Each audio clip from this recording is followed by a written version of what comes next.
माननीय आदरणीय गृहमंत्री आणि महाराष्ट्राचे लाडके मुख्यमंत्री देवेंद्र फडणवीस साहेब, मी तुमच्या लाडक्या बहिणीचा लाडका नवरा बोलून राहिलो आणि तुम्ही जे योजना बनवली होती लाडका भाऊ, तो तुमचा लाडका भाऊ बोलून राहिलो। मला सांगा, तुम्ही तुमच्या बहिणीले, तुम्ही लाडक्या बहिणीले 1500 देऊन राहिले, मग देऊन तर राहिले ना, मग तिचं प्रोटेक्शन कोण करणार? ओ दिवसा ढवळले बलात्कार होऊन राहिले, हो कर्मचारी बलात्कार करून राहिले। तो IPS पोलीसवाला त्याने बलात्कार केला एका डॉक्टर महिलेचा। विचार करा तुम्ही, महिलेला बाहेर जाता येत नाही, हो रात्रीचाही निघता येत नाही, दिवसाचाही निघता येत नाही। मला सांगा, डॉक्टर महिला सुरक्षित नाही हो तर शेतकऱ्याची पोरगी सुरक्षित राहणार काय? माझं एकच म्हणणं आहे, लाडक्या बहिणीला 500 कमी द्या, लाडक्या बहिणीला 500 कमी द्या, पण तिची सुरक्षा करा। कारण लाडक्या बहिणीचं सुरक्षा करणं हे भावाचं कर्तव्य असते, कारण तुम्ही महाराष्ट्राचे मुख्यमंत्री आणि लाडके भाऊ आहात।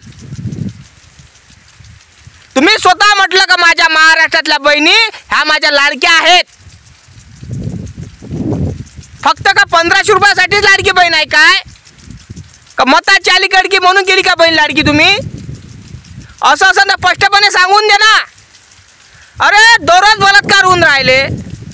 मला एक सांगा, एखाद्या शेतकऱ्याची बायको म्हणा, एखाद्या शेतकऱ्याची मुलगी, हा शेतकरी तिच्या मागं नाही फिरू शकत हो, तिला प्रोटेक्शन नाही देऊ शकत मुलीला आणि बायकोला, कारण तो शेताचीकडे पाहिजे, कोणाचीकडे पाहिजे।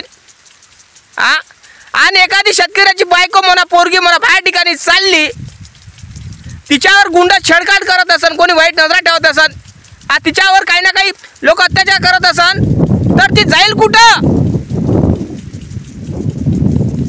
कारण कोणी अधिकाऱ्याकडे जाऊ शकत नाही, कोणा कुकडे जाऊ शकत नाही। तिच्या मनात एक धाक झाला, एक भीती झाली।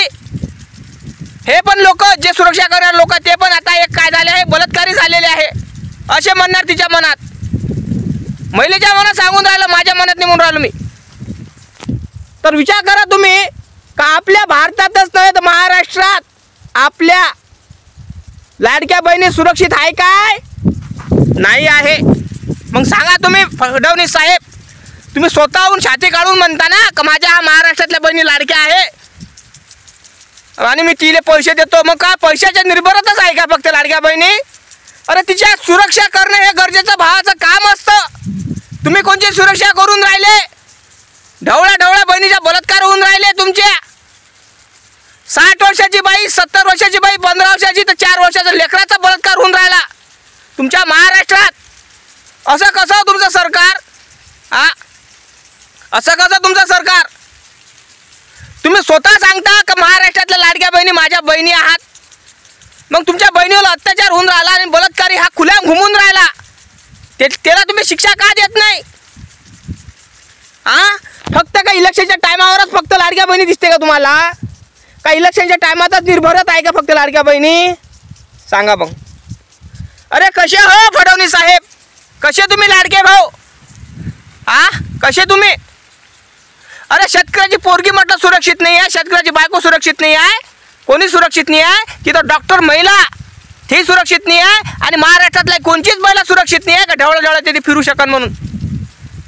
अरे इज्जत, महिलेची इज्जत वाचवणं हे भावाचा फर्ज असतो, पण तुम्ही त्या बलात्काराला तुम्ही शिक्षा देत नाही। विचार करता येईल शिक्षा देऊ का नाही? मग विचार करा। अरे 4 वर्षाच्या मुलीचा बलात्कार होऊन राहिला तर 10 वर्षाच्या मुलीचा बलात्कार होऊन राहिला, 15 वर्षाच्या मुलीचा बलात्कार होऊन राहिला तर 60 वर्षाच्या बाईचा बलात्कार होऊन राहिला। फडणवीस साहेब, आपल्या महाराष्ट्रातच नाही तर भारतात होऊन राहिले। असा कानून आहे नाही काय का बलात्काराला फाशी शिक्षा झाली पाहिजे? तुमचा लाडका भाऊ आहे ना तुम्ही महाराष्ट्रातले लाडके भाऊ आहे ना, बहिणीचे लाडके भाऊ आहे, भावाचे लाडके भाऊ आहे, मग सगळ्याचे असताना नाही तुम्ही तुमच्या महाराष्ट्रात बलात्कार का होते हो? आणि तुमच्या महाराष्ट्रात बलात्कारी का खुल्याम फिरतो ते सांगा मला। अरे का महिलेची इज्जत हे कोरडाची असते, एक वेळा इज्जत गेली ना तिची वापस येत नाही, समजलं का तुम्हाला? आणि महिलेची इज्जत तुम्ही कवडी मोलाची करून ठेवली आहे या महाराष्ट्रात. कारण बलात्कार तिचा इज्जत लुटून खुल्याम फिरतो आणि दुसऱ्या महिलेवर तलाश करतो. अरे कशा रे, कसं रे सरकार, कसं तुमचं कानून? फडणवीस साहेब हात जोडून विनंती करतो, तुम्ही खरेच लाडके भाऊ असाल ना, लाडक्या बहिणीचे खरेच उद्धारक असाल ना, लाडक्या बहिणीचे हित करत असाल ना, तर लाडक्या बहिणीला 500 कमी द्या, 1000च द्या, पण सुरक्षा करा. ते 5000 जास्त झाले असेल तर देऊ नका, पण महिलेची सुरक्षा करा. कारण सुरक्षा करणे अत्यंत गरजेची राहिली आता. कारण बलात्कार देवढवळ्या होऊन राहिला, डॉक्टर महिलेचा बलात्कार झाला, गरिबाच्या पोरीचा बलात्कार झाला, शाळेतल्या लेकराचा बलात्कार होऊन राहिला, अंगणवाडीच्या मुलीचा बलात्कार होऊन राहिला. काय कराव, काय करा ते सांगा, काय करा सांगा. फडणवीस साहेब हात जोडून विनंती करतो, यांना बलात्कारांना अशी शिक्षा द्या का बस रे बस, आणि लाडकी बहीण बंद करून टाका आणि बलात्काराला शिक्षा ठोका. बरोबर नाही का भाऊ? फडणवीस साहेबांवर गेला बाजू ठेव. जय जवान जय किसान.